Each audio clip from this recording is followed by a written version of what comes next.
Hello everyone, welcome to ACE Online and very good afternoon rather than good evening as usual, when compared to the last few days there was some change in the timing for only today. So it will be as usual from the coming days, right? So due to some issues we have scheduled a little bit earlier.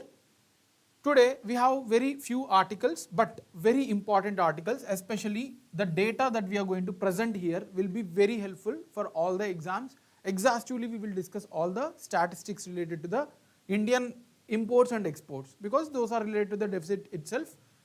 Before that we will see electoral bonds. You all know that Supreme Court has quashed the scheme of electoral bonds. We will see what actually are electoral bonds, how they are working and why Supreme Court has quashed the electoral bond scheme. And tomorrow INSAT 3DS is going to be launched from Sriharikota by ISRO. It was reported in the Hindu article, Hindu newspaper, right? So we will see the details about INSAT 3DS and what actually is INSAT. Then Ladakh unrest, there is a lot of protests going on across the Ladakh, which was earlier part of the Jammu Kashmir state before reorganization in 2019. We will see what actually the region of Ladakh, why it is important and why there is a unrest, why they are demanding, what their demands are. Then Global Pulses conference which is going on in New Delhi, we will see details about it. And then we will also see top 5 biggest economies. It is like a factual thing.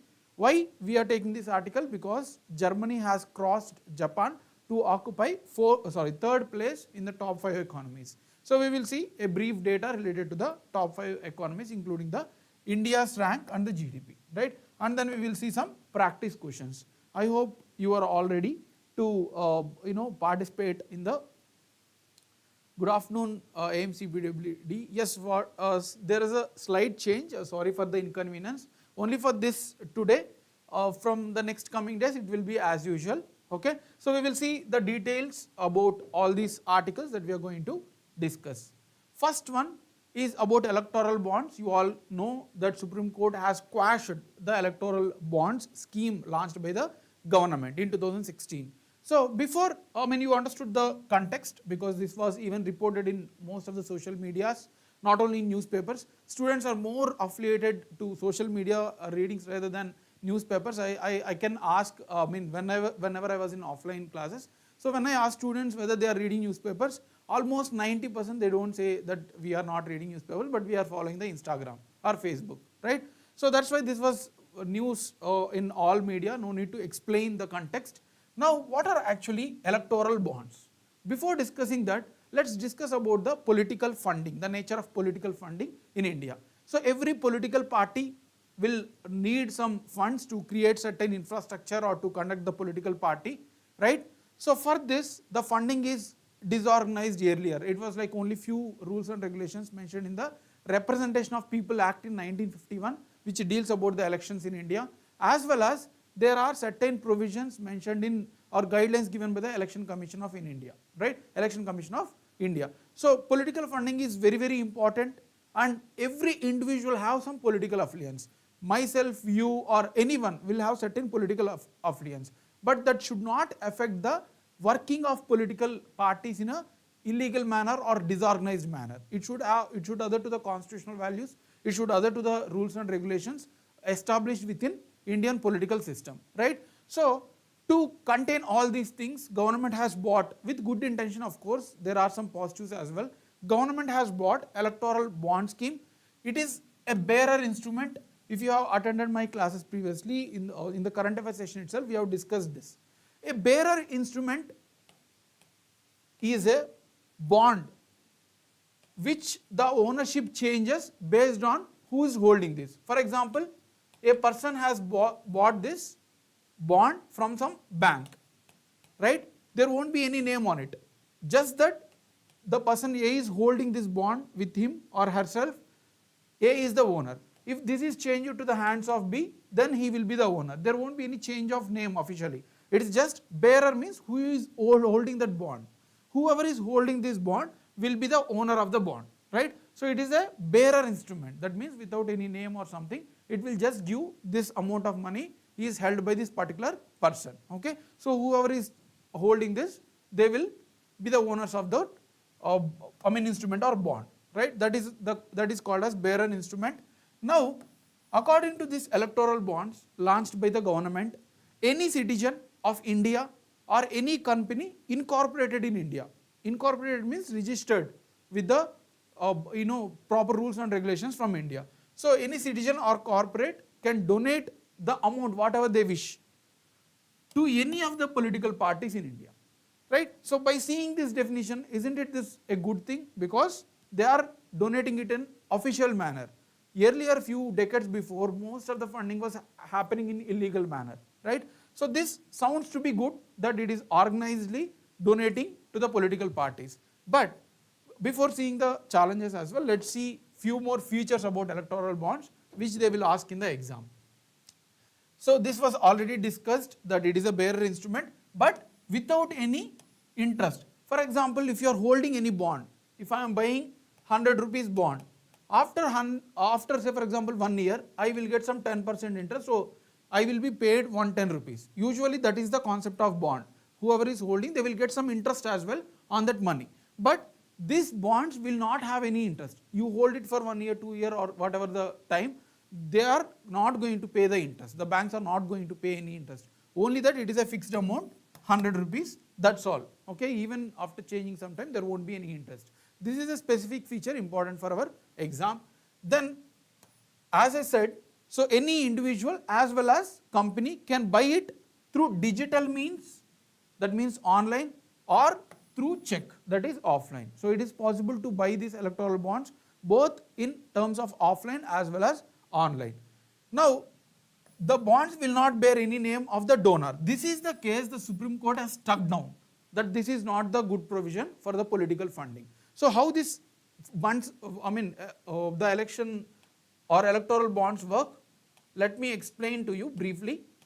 For example, there is a political party A and there is a political party B. I won't pronounce the existing political party so that you won't think that I am affiliated to any political party. We are completely apolitical and just these sessions are to help you to clear these exams, right? So there is a person, these are the two banks, there is a person called Z, for example. He has taken bond from SBI. So these bonds are only given by SBI only, right? So this person can fund directly to any of the political parties. If for example there is one more political party, or he can give all this, he can take 3 bonds and then they can give to all the 3 person or any person, whatever, any political party, whatever he wishes for. So these bonds will go to Z first and then Z can donate to any of the parties. These parties will go to SBI and then they will take money, right? So here this was kept anonymous. Who has given to this person? Nobody knows. Even the political party A does not know who from whom they got the money. They will just go to the bank and they will collect the money, right? So why the Supreme Court has asked this as a mischievous thing, let's discuss in the coming session. Just understand the mechanism how electoral bonds are working currently, right? So this is the working nature and the bond is, there is no name on the bond. So completely it is anonymous, right? Now, who can receive these bonds? There are certain restrictions also. Not all political parties can take this amount. Only those parties which are registered under Representation of People Act 1951. We have immediately after Constitution came into the picture in 1950, there was a 2 acts, RPA 1950, Representation of People Act, and then RPA 1951. So RPA 1950 related to the Parliament working and all. 1951 have many features related to the elections, how to be conducted, who to be eligible, who are ineligible to participate. All these things are mentioned in Representation of People Act 1951. Okay, so who can receive this bond? The parties should registered under Representation of People Act 1951. Those parties which are not registered under this act are not eligible. First thing, first restriction. And then second restriction is that in the previous elections, at least 1% of votes in the contesting. For example, there are 1,000 people who are voting in that particular assembly or Lok Sabha constituency. So at least 1%, that means 10 votes should get the respective political party. So if any political party which is recently launched and without any participation in the elections are not eligible, only at least they need to get 1% of votes from the previous elections, right? So only these two conditions need to be satisfied before they want to get the funding from electoral bonds, okay? The bond can be encashed by any eligible political party only through distincted bank account. They need to have a specific bank account. Then only they will be able to receive that. They cannot create 2-3 bank accounts and they can receive different funding. Only there should be a single. For example, there is a party A. They should create a single bank account. Whatever the fundings they are going to get from electoral bonds has to get into this account only. They cannot get the money in different accounts. It should be only single designated account. The political parties also has to disclose the amount. For example, they don't know who has given, but how much amount they got is known, right? It is there on bond itself. They have to inform it to the election commission, because the expenditures what political party is doing and all will be again regulated by the election commission. So they have to inform to the election commission related to the amounts they are getting from the electoral bonds. So these are all facts which will be asked in the exam in a changing manner, whatever manner. So you just need to understand and then you need to answer accordingly, right? So also the amounts can be received in terms of multiples of 1,000. So 1,000 rupees or 2,000 because multiple of 2 or 3,000. It cannot be 1,500, 2,500, something like that. It should be multiples of 1,000, 10,000, 1 lakh, 10 lakh and 1 crore. Okay, there is no limit. That is also important. No limit in donation of electoral bonds money. Also, these are available for first 10 days of every quarter. For example, January to March is 1 quarter. Every year is divided into 4 quarters, 3 months, right? 3 into 4, 12. So in the first 10 days, it will be available. After that, they won't be available. Only those individuals or companies, if they want to donate to the political parties, first 10 days in every quarter will be available. They can buy, and that is only from SBI.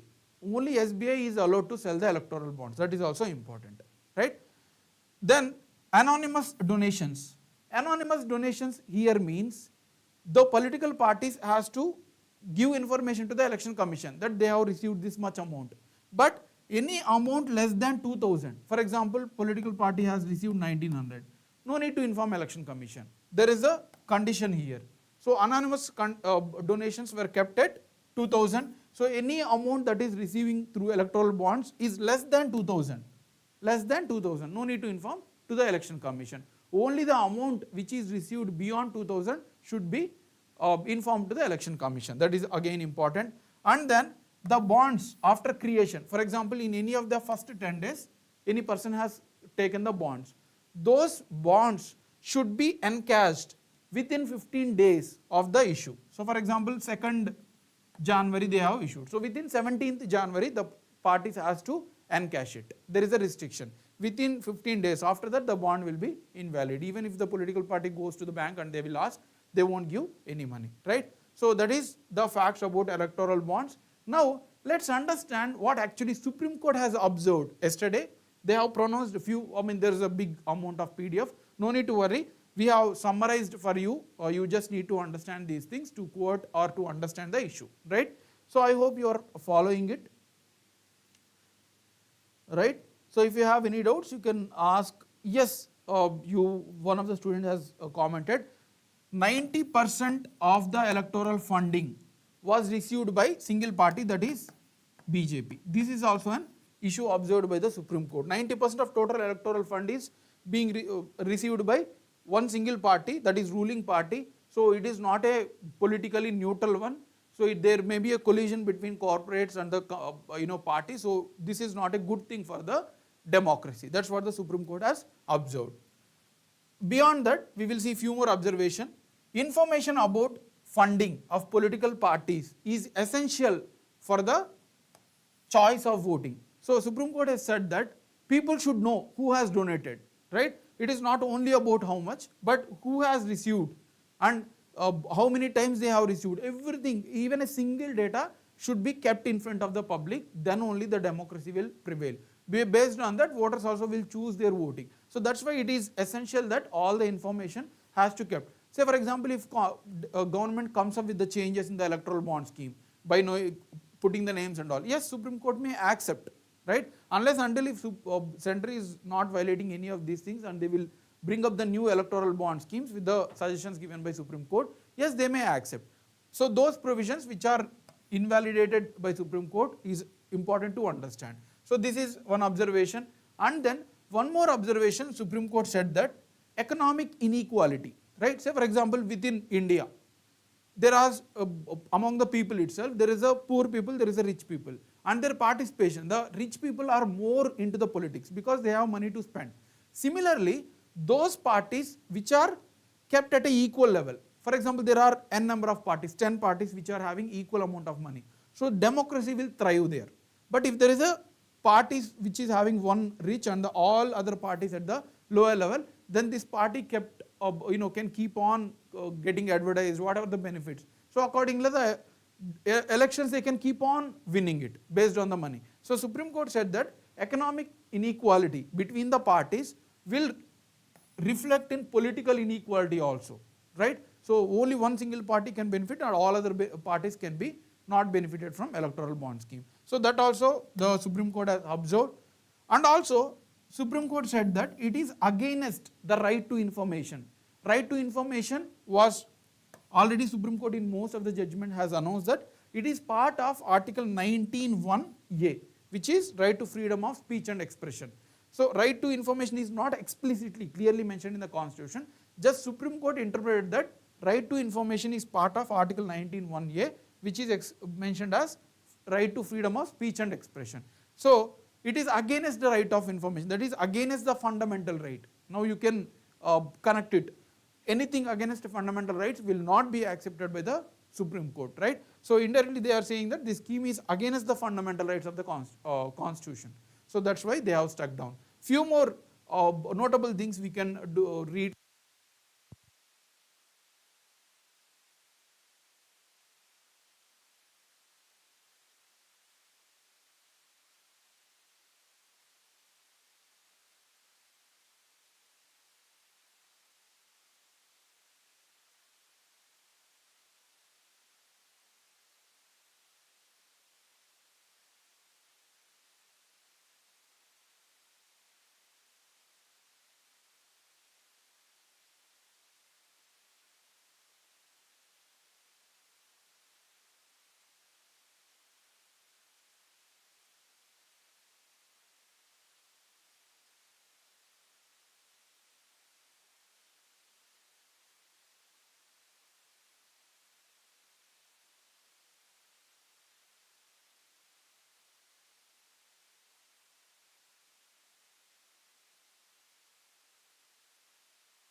Can anyone confirm that whether my voice is audible?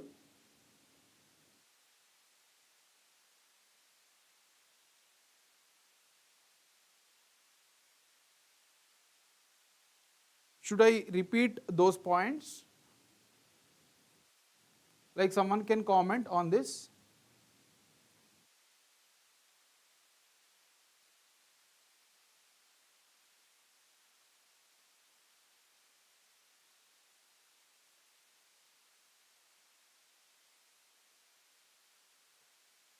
Yeah, so should I repeat these points?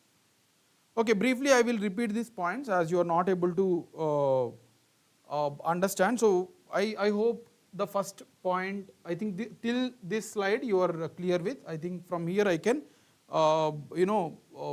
give some explanation, right? Yeah. So let me revise this quickly, what Supreme Court has observed, right? Yeah. Okay.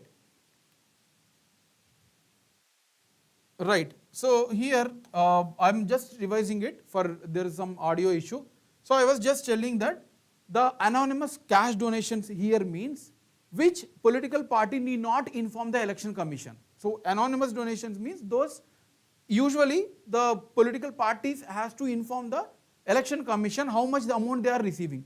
But any amount less than 2000 rupees need not to be informed to the election commission. So here the amount, the 2000, if the party is receiving the amount less than 2000 through electoral bonds, no need to inform the election commission. That was the point I was telling. And the lifespan, for example, if the it was taken, the bond was taken on January 2nd, so within 15 days, that means January 17, they have to encash it. The political parties has to encash the funds received from the electoral bonds. Okay, so that's why there is a 15 days. Within 15 days, the political parties has to reach out to the bank and they have to get the money. If not, they won't get the money, right?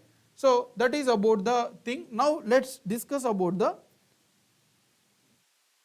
okay, from article 1902, fine. So you understood these things. Let me discuss from here, right?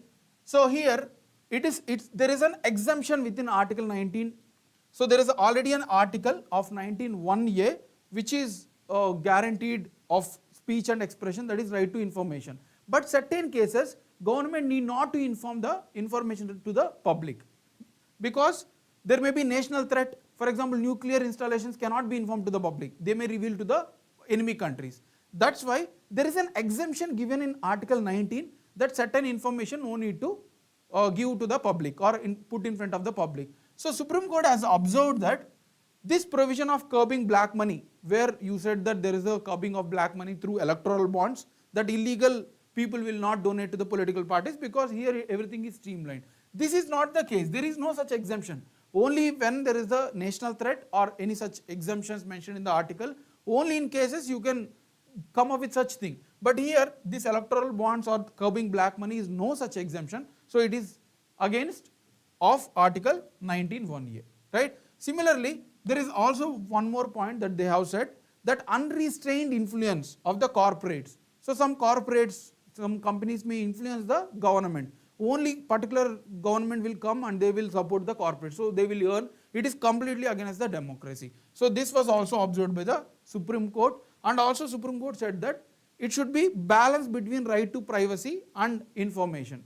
So a central lawyer has observed that revealing the name of the donor will be against the privacy under article 21. But Supreme Court has said that there should be a balance. It's not like everything is kept secret just to protect privacy. It should be larger good of the public. It's not only the individual, but the larger good of public. So it is also not accepted by the Supreme Court. They said that there should be a balance between right to privacy and right to information, right?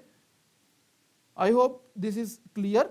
Now let's move to the next article, INSAT 3DS. So you can see at least one exam from science and technology of this INSAT 3DS in the next coming 2-3 months, or maybe more than that, right? Because ISRO is going to launch the INSAT 3DS satellite tomorrow, that is 17th February.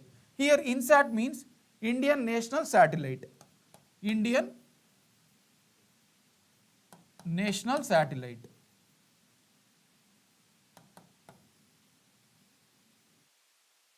Okay, Indian National Satellite.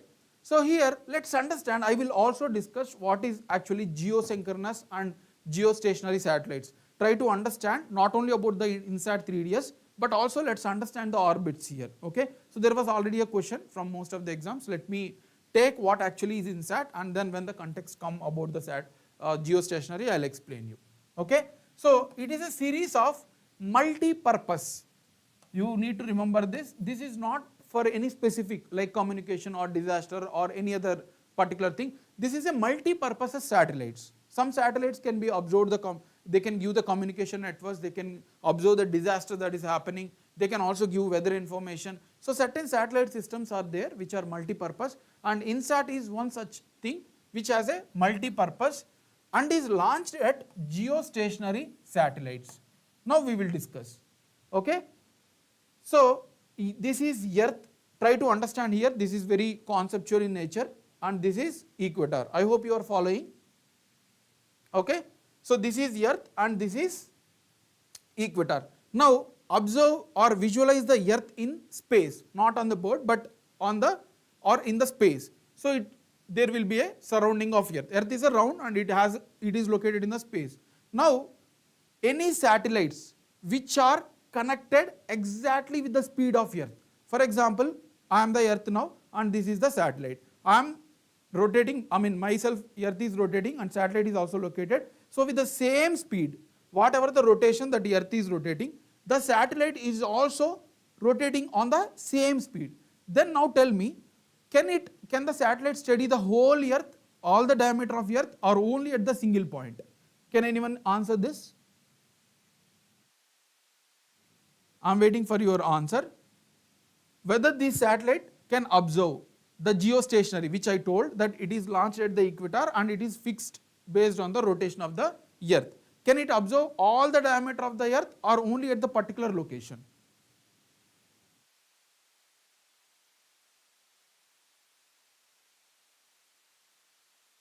So let me go ahead, as there was no answer.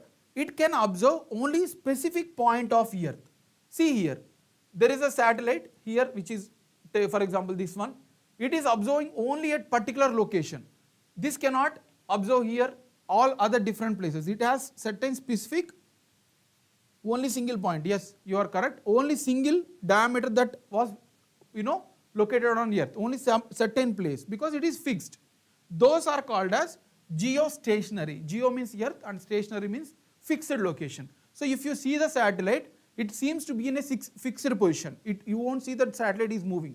It seems like fixed one because you yourself is rotating, located on the Earth, standing on the Earth, and the satellite is also rotating with the same speed. So it will be on the same line, so it seems to be a fixed point in the sky, this particular satellite. This was asked by the UPSC in 2018 prelims. So this is a fixed satellite, and there will be other satellites. Those are called as geosynchronous. Those are launched in the other inclined orbits. So if this is Earth and there is an equator, there is an inclination of other orbits. So they can observe the whole Earth. Not whole Earth, you can say. There is a different area. It can observe different area.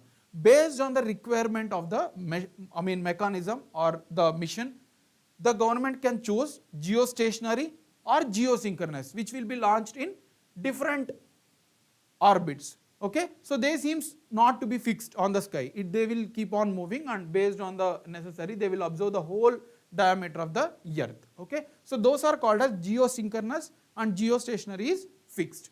And INSAT is a geostationary satellite. I hope this is clear. Right, Amarnath? Only at fixed point. Okay. Now, what is the multi-objectives or multi-purpose of this INSAT 3DS? For what purposes? You can see that any particular location, it can do multi-purposes. If in this particular point, as this satellite, in this particular point, they can do telecommunication, they can transfer the signals from land to radio waves to the other location. They can broadcast, they can do TV network broadcasting. They can give meteorological data, but only of that particular location. And then they can also help in search and rescue operations if something is missed. For example, any flight was collapsed. If it is under this particular region, this satellite will locate and give the information. So like that, many satellites are there to cover the whole earth. So India has launched for India location because over the Indian subcontinent these satellites can work. USA has done for their own area, Russia has have done for their own areas. So different regions, different countries, they have been using it according to their wish. But now for us, these are the applications of INSAT series of satellites. It was first commissioned in 1983, very important, the fact, first INSAT series, and name was INSAT 1B. This was the first one. So they will ask you in the exam, which of the following are first one in the INSAT. Till now we have launched approximately 50 INSAT satellites, but this is the first one launched in 1983 when India won the World Cup, right? Now, it is also the largest domestic communication system. This is the largest domestic communication system in the whole Indo-Pacific region, right? So very important point, this is the largest domestic, and then there are total 9 operation satellites. So in this particular INSAT series, there are 9 satellites covering different regions in the Indian, right? Because I was telling you the fixed point, fixed region only can be observed by a single satellite. So there are total 9 such satellites which was launched by India, very important to remember, okay? So there are total 9 satellites.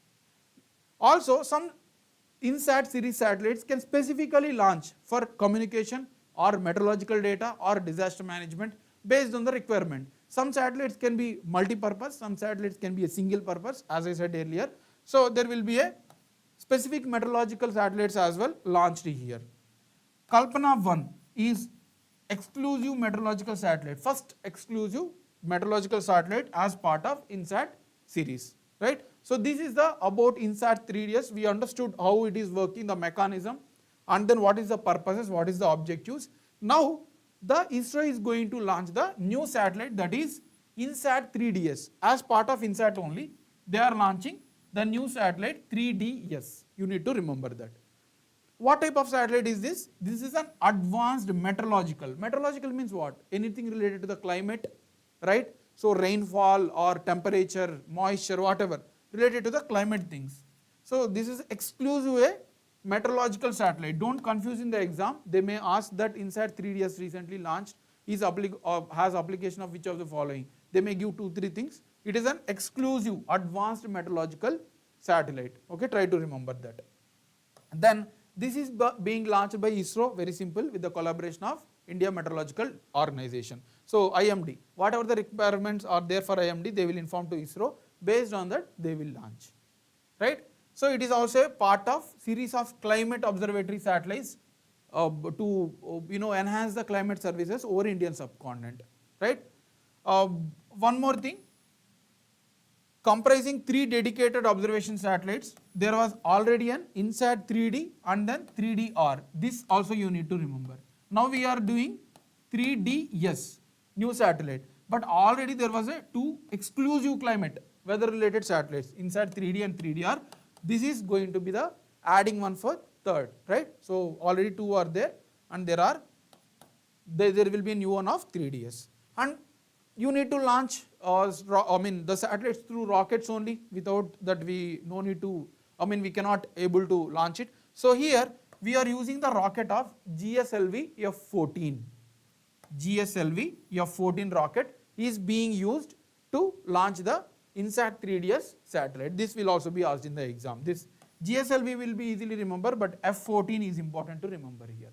Okay, so that is about the INSAT 3D S satellite. I hope it is clear. We have discussed what actually is context, why we have taken this, and what is Indian National Satellite Series. And as part of this, we have also discussed what is geostationary and geosynchronous. One more is there, I forgot to remember. So here there is a sun, okay. So here there is a earth. We receive the sunlight. Of course, earth will be smaller one. Let me do this. Earth is a smaller one and this is sun. We are receiving the sunlight, okay. So here there will be some satellites which will be launched like this. See, vertically. These are sun synchronous because sun will rotate in this manner between the tropics. If you are a geography student, so sun actually on the earth will move between Tropic of Cancer and Tropic of Capricorn. If I want to explain, it will take a lot of time. That's why we got summer and winter, right? So whenever sun is here in this Tropic of Capricorn, thus our India, that is which is in northern hemisphere, will be facing the winter, right? So sun, with regard to the sun synchronous, whatever the satellites that are launched vertically like this, right? So like this, those are called as sun synchronous satellites. You can note down that also. So total 3 types of satellites we have seen, right? And what is the application of INSAT 3DS? What is the new series? What was already there? So we have discussed exhaustively, okay? Right. So that is about the INSAT series. Now there is a very important article. This data is, rather than taking just about trade deficit which was given in the Hindu, I cannot just simply use this, which is not very much relevant for our exam. It is given for every month. But the data related to trade deficit, which country is having, how much we are able to reduce the trade deficit, which countries are dominating for imports, exports, all these things we will discuss here.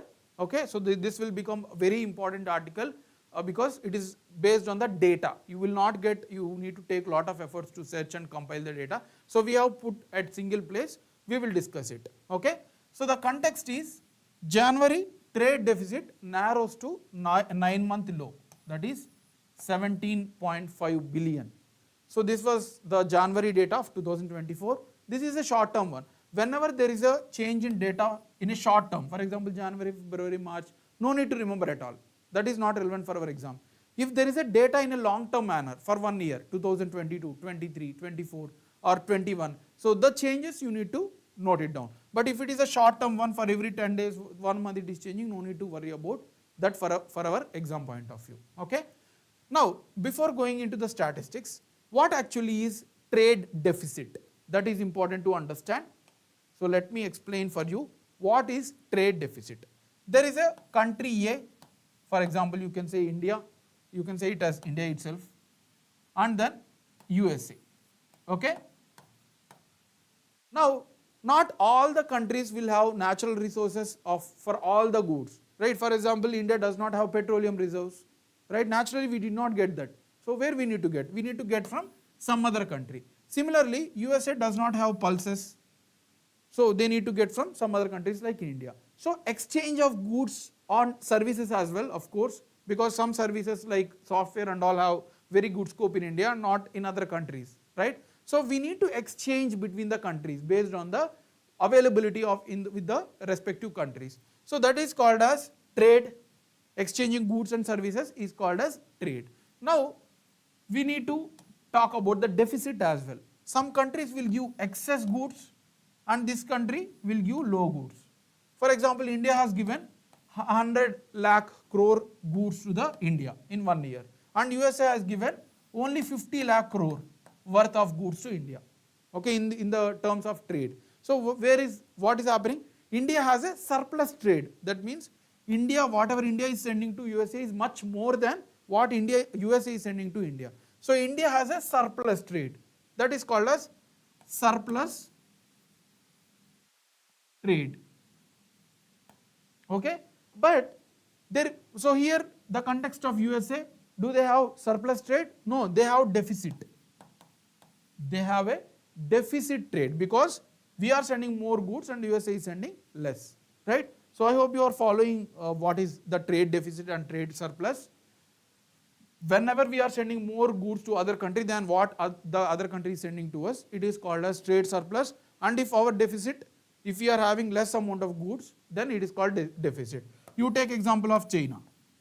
What India is sending to China is very less amount when what we are receiving from China, because of toys, cheaper manufacturing, we are receiving more. That is called as trade deficit. India is have a trade deficit with China. Okay, so that is the concept of trade deficit. You can see here the imports are little bit greater than exports, right? So imports are greater than exports in trade deficit.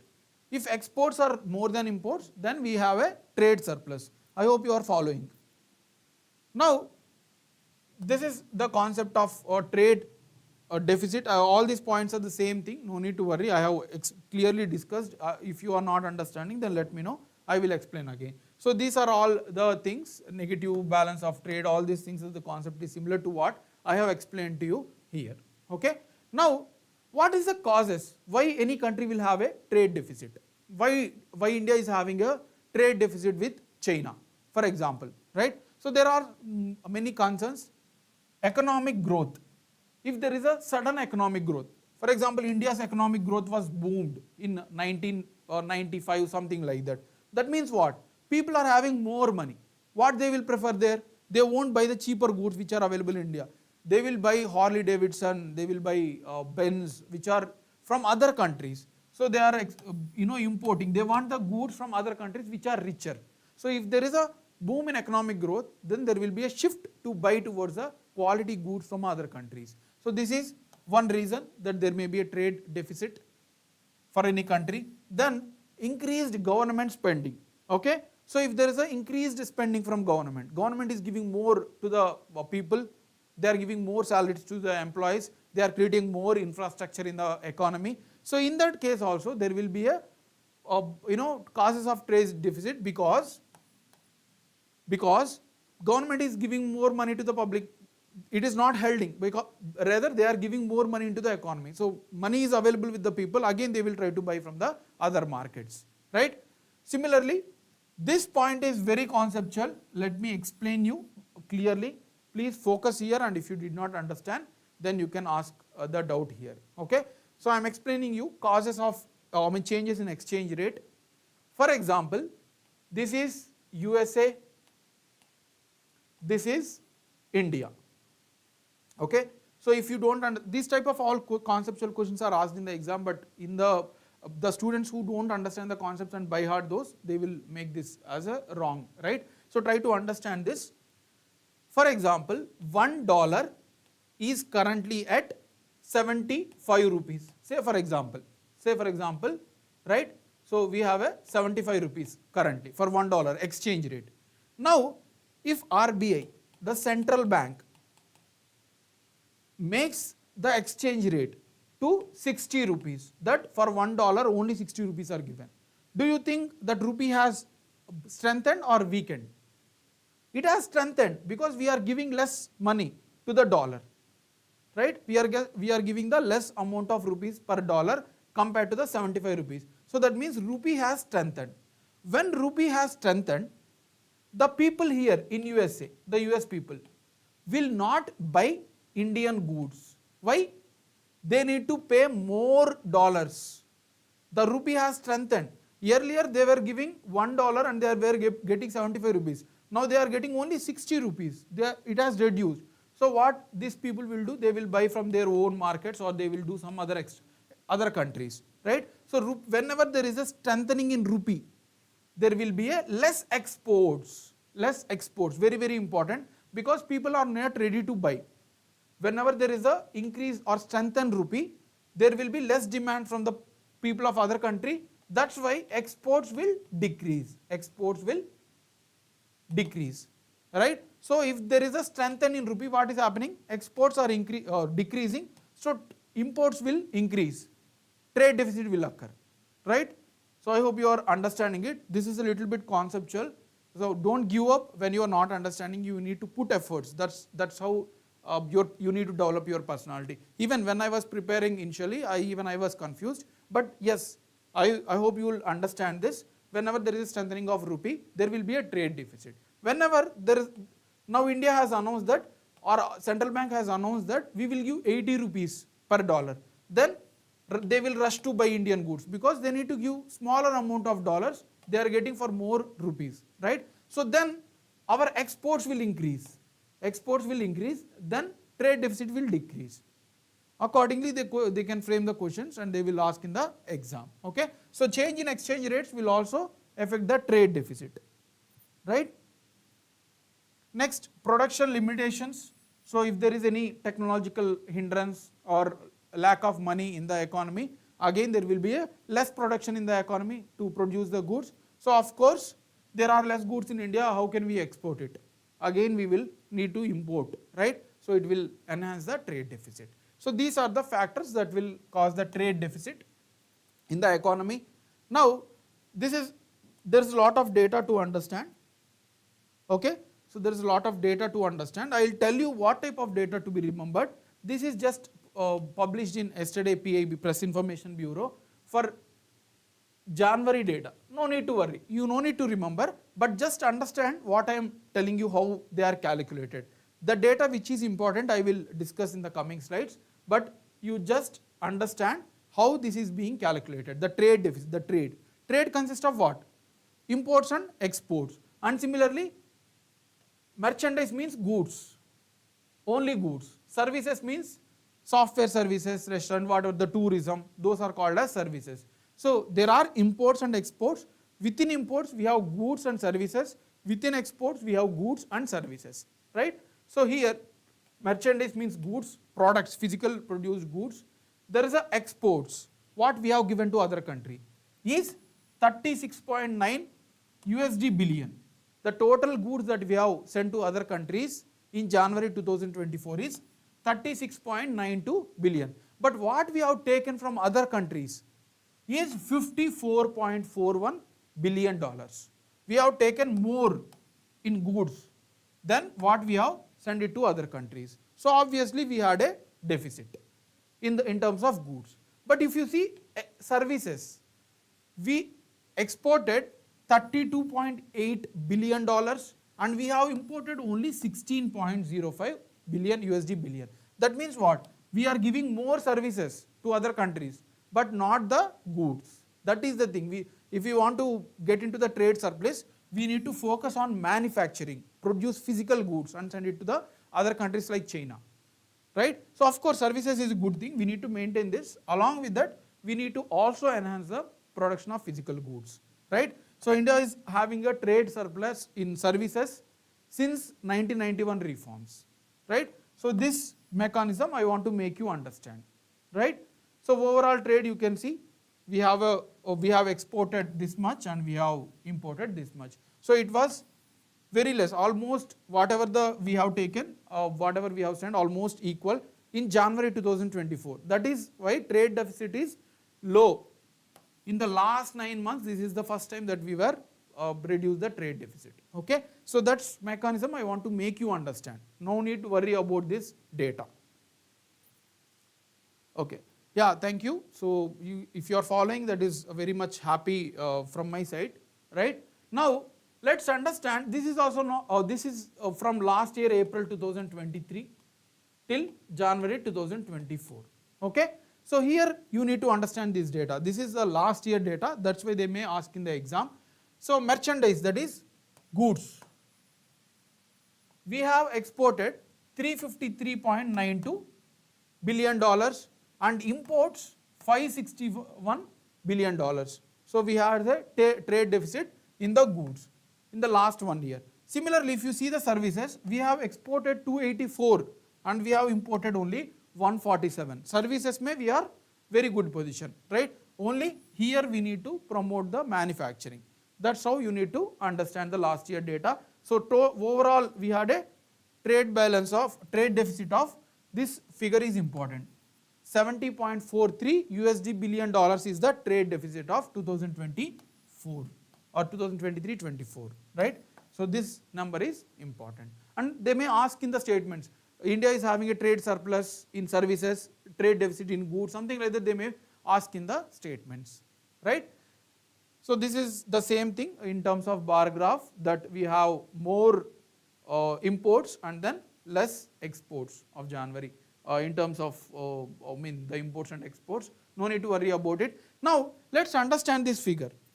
This figure is important because this is a trend since 2010 till 2022. Last 12 years we have a very good data. This is the trade deficit that India is facing. We had $46.7 billion US billion dollars. It was reduced in 2020 during COVID, which is a good sign. Actually trade deficit should always be less, zero, or at least we should be in positive. So it was slumped in 2020. Try to remember this year. In which years of last 10 years we have a very less trade deficit, that is in 2020. And now see the peak, how much trade deficit we have increased, approximately $100 billion trade deficit we have, right? So India need to make it to the slump. It should not increase, because it means that trade deficit is increasing. It was peaking now. In the last 10 years we are having a high amount of imports. Okay, this also you need to understand the trend. Now this is again very, very important data. We have a data related to the 2022, 2023 is yet to be released. So at least the same trend will continue almost. Which goods we are exporting more from India? Which type of goods is dominating in exports, right? What type of goods we are giving to other countries?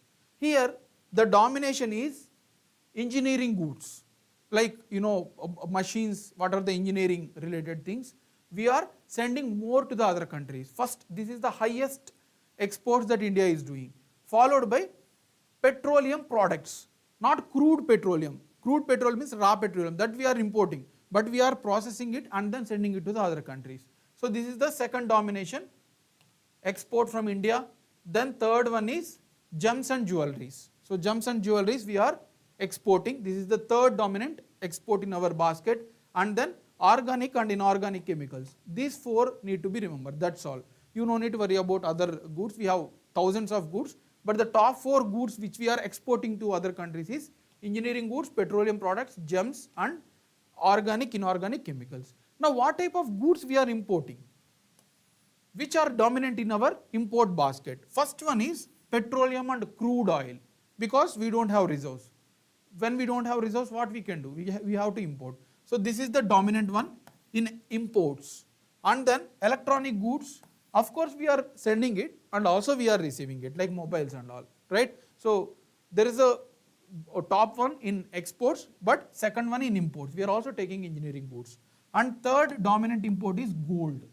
And finally fourth one is machinery and electric goods, right? So these four exports, imports you need to remember for the exam. Okay, next, from which country we are taking and which country we are giving, that is also important.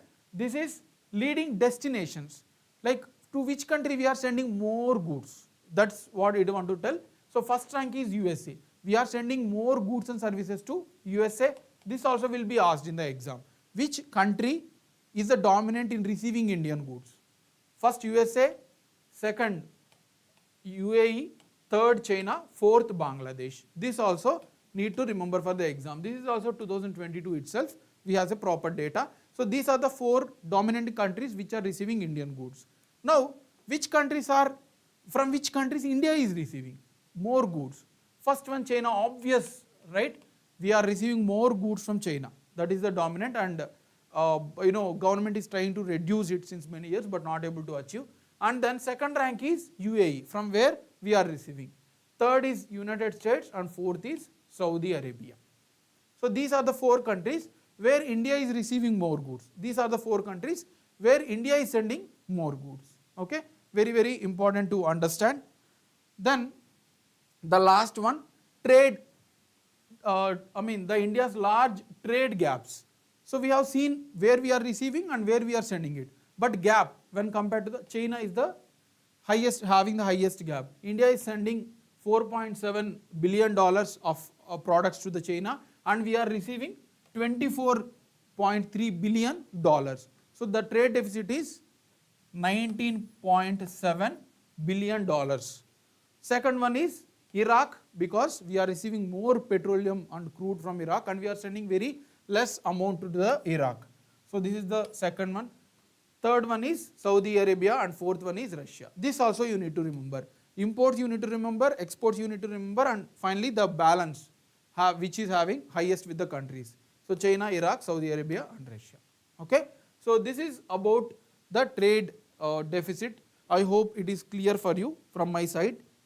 All these facts are very important for exams. Okay. Next, last but one article, Ladakh unrest.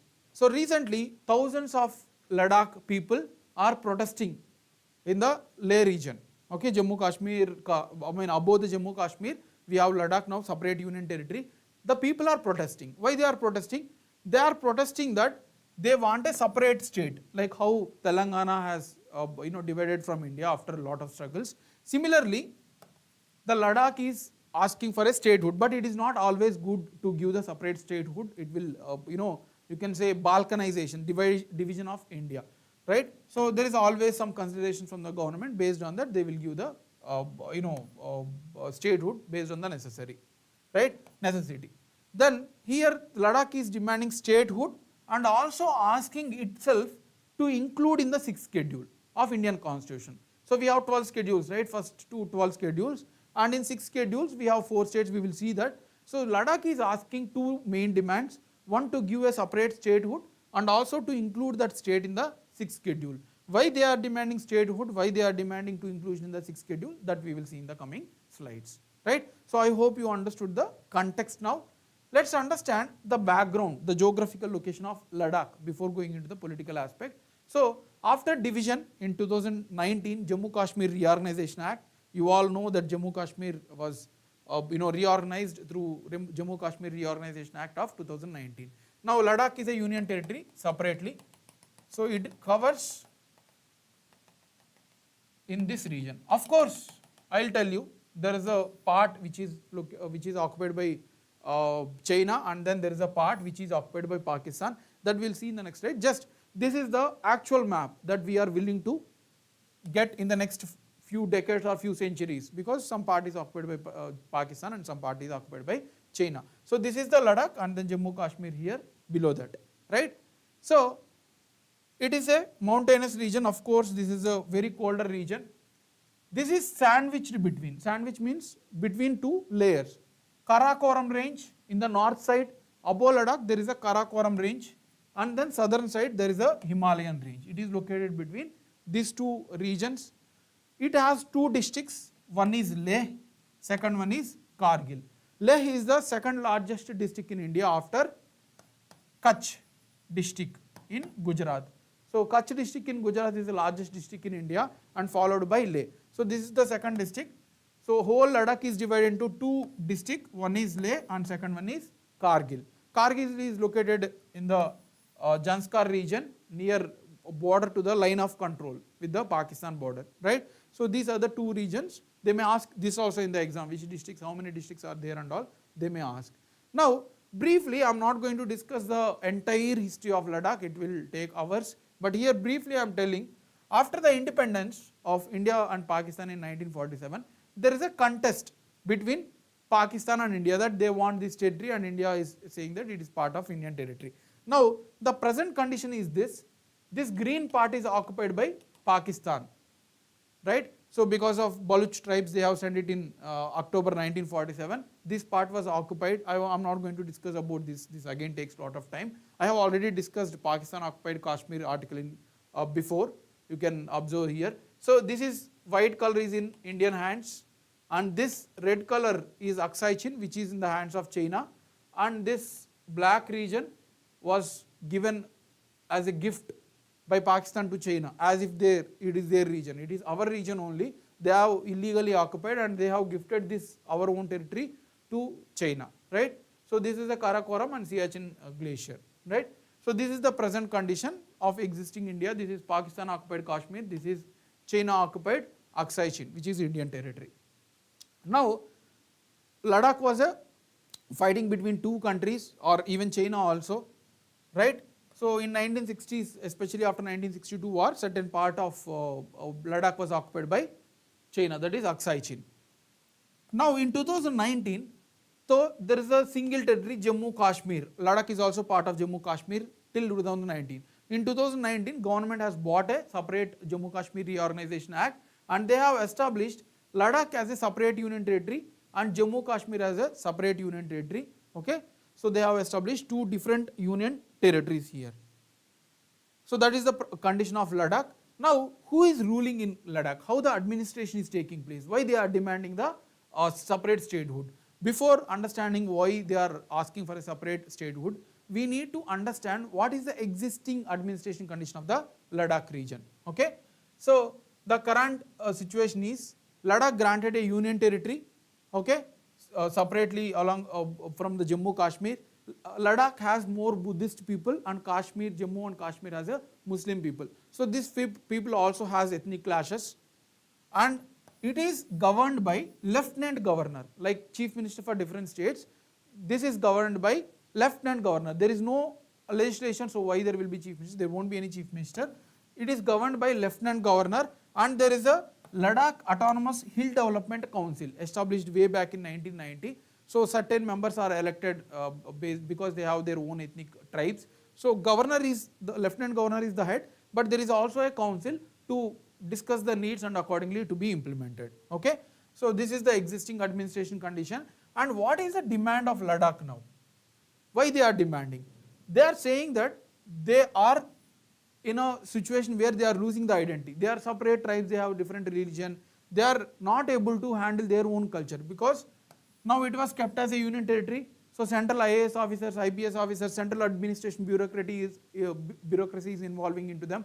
They don't have sufficient freedom to conduct their own cultural activities. That's what they are saying, that they want a separate legislatures and full-fledged state, full-fledged statehood with the legislature they are asking, and also asking for inclusion of 6th schedule into the 6th schedule, and then separate Lok Sabha seats for Leh and Kargil.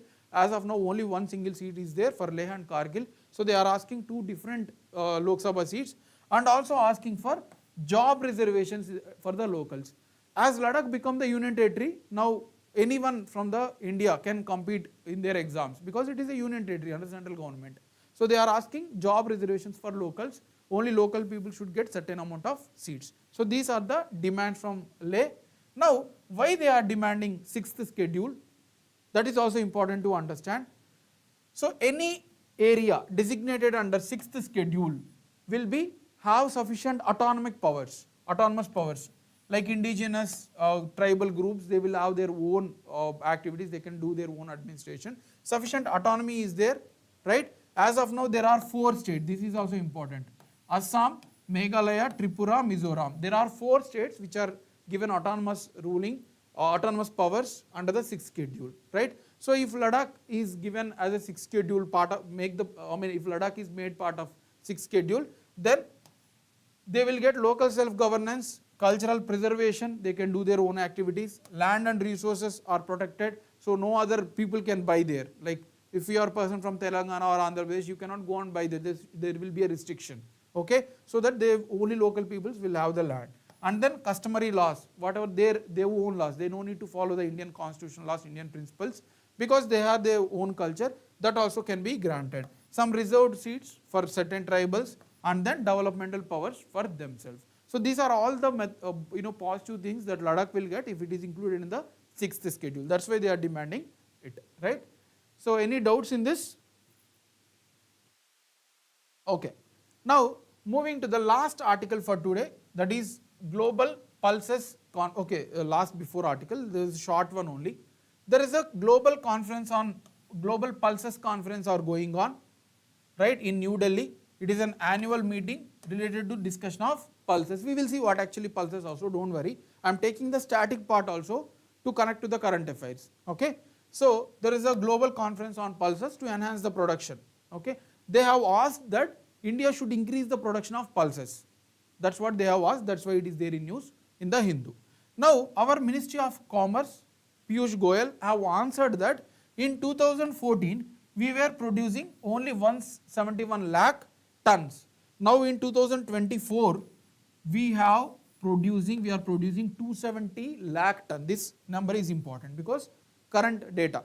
Now we are producing 270 lakh tons of pulses. Piyush Goyal answered to this question that we have already increased the production of pulses, right? Now what is this Global Pulses Conference? It is being organized by Indian entity NAFED. We will see what is NAFED also. National Agriculture Cooperative Market Federation India Limited, along with the the Global Pulse Confederation. So Indian organization is collaborating with the international organization, that is Global Pulse Confederation, and is happening in New Delhi. Very important to remember. Okay. So the event will gather all, this is a generic data only, all the people from governments, private, everyone will come and discuss what are the initiatives to be taken, how pulses to be made as more important. So all these things will discuss, that is the aim, to facilitate the more knowledge sharing and production of pulses. Then what is Global Pulse Confederation? This is also is important for exam. It will represent all segments of pulse industry, like producers, buyers, intermediaries. So it will represent all the people and address those issues. That is the objective. There are around 24 countries as part of it, and it is headquarters at Dubai. Important to remember. India is also member of it. These are facts to be remembered for our exams. What is National Agriculture Cooperative Federation of India? This is the organization which is coordinating in conducting the Global Pulses Conference, right? So it is an apex organization which promotes the exports of agriculture goods. Farmers don't know how to export or how to take care of increasing the quality, searching for the markets. So all this will be done by this organization and then give information to the farmers. So that is the objective. It is like a marketing cooperative, Apex 1, to enhance the exports of agriculture goods. It is established in 1958, important to remember, to promote agriculture produce and forest goods. It also registered as a multi-state cooperative society. That means in different states it can work, right? It is headquartered at Delhi. These are all facts. Next, what are pulses? That is also important to understand. They are a type of crops only, like rice similarly. So it is a protein dominated sources. They are leguminous crops. This is important to understand. These plants can absorb nitrogen from soils and atmosphere, and they themselves can produce the nutrients. So pulses are leguminous plants. Leguminous crops means which can they themselves generate the nitrogen fixation and then get the nutrients. Usually we need to give NPK, nitrogen, phosphorus, potassium, nutrients to other crops like paddy, wheat and all. But this crop, they themselves can develop those nitrogen nutrients. Okay, so that is the quality of pulses, and they are mostly grown in rotation. That means rotation basis, not a single crop like paddy or wheat is grown continuously. That will reduce the soil fertility. But these are rotation based crops, okay, which is a good thing. They need less moisture, so no need of too much amount of water as well, so that it is a good thing, right?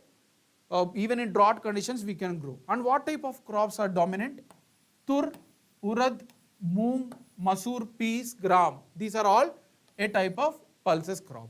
Now the important facts related to the pulses are also need to be remembered for our exam. India is the world's largest producer of pulses, such a good positive thing, contributing 25% to the total pulses in the market. India is the largest producer as well as largest consumer. That's why we are still importing the pulses from other countries, because we are also consumer, not only producer. Also, India largest importer, accounting for 14%. See, India is the largest producer, consumer. That's why we are also the largest importer, okay, because we are consuming more. And among the pulse crops, which is dominant, that will also be asked in the exam. Gram followed by tur are the dominant pulse crops. What are the largest producers? Rajasthan, Madhya Pradesh, Maharashtra are the largest producers. Okay, temperature required for the growth is 20 to 27 degrees, and rainfall is around 25 to 60 centimeters. So this is the requirement of the crops. These are mostly grown in rotation basis, right? So there is a very important facts that we have discussed related to the pulses. The last fact for today's session is top 5 biggest economies in the world. Japan's economy has slipped down. They have faced the recession. So that's why Germany has overcrossed the rank of Japan. Okay, that is the context. Now if you see here, the largest top economy is USA. That is total amount of GDP is $27,974 billion. Next is China, third is Germany, and fourth is Japan, and fifth is India. Now India's rank is fifth, and total USD dollars 4,112. If you want to convert into lakhs, approximately 3.2 lakh crores in terms of rupees. So these are the rankings. So this is a fact. Now Germany has crossed the Japan. Okay, right. Now let's move to the practice questions for today. So as we have discussed exhaustively, I hope you will be able to answer them. First question, with reference to electoral bonds, consider the following statements. Okay, it is a financial tool used for making donations to the political parties. Okay, it is a financial tool used to making donations to the political parties. The bond carries the rate of interest and is eligible to trading purposes. That is the second statement. Third statement, recently Supreme Court struck down the concept of electoral bonds, citing it is against the right to privacy under Article 21. Any answers from your side?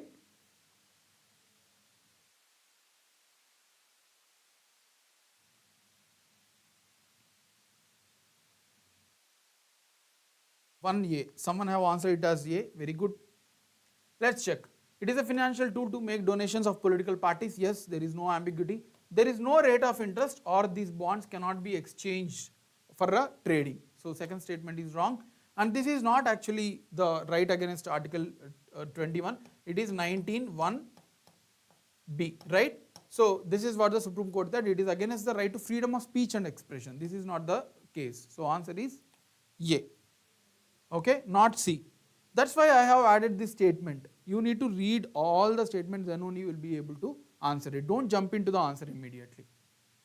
Next, consider the following statements about INSAT 3DS satellite that is going to be launched tomorrow.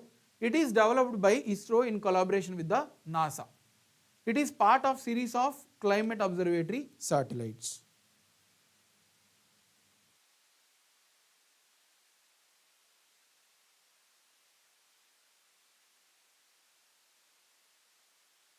Okay. So first statement is wrong because it is NASA, not NASA, it is IMD along with the ISRO. Second is yes, it is part of climate series with along 3D and 3DR, right? So answer is 2 only. Okay. Next question, consider the following goods. Arrange the above goods in descending order according to their value to India import baskets. So we have seen this. We have discussed the articles which are dominant. They are asking to arrange in descending, that means decreasing order. So we need to keep first the highest one which is contributing and the least one. Whenever there is a descending, you need to arrange from higher to lower. Whenever there is ascending, you need to keep lower one at the beginning and then higher one at the ending. So now let's see which are contributing more to India's imports.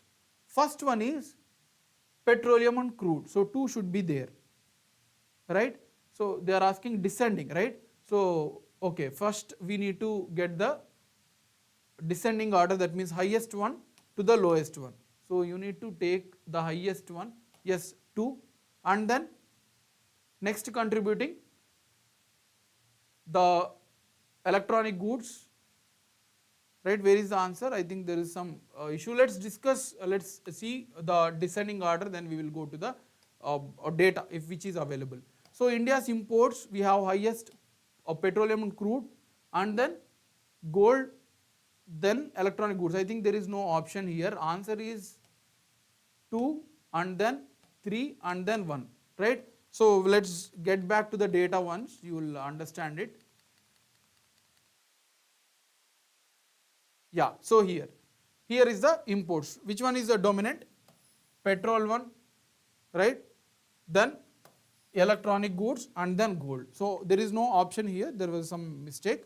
So answer is 2, 3, 1. Okay, answer is 2, 3, 1 for this question. 2, 3 and 1. Next one, which of the following states, union territories border with Ladakh? Very tricky question.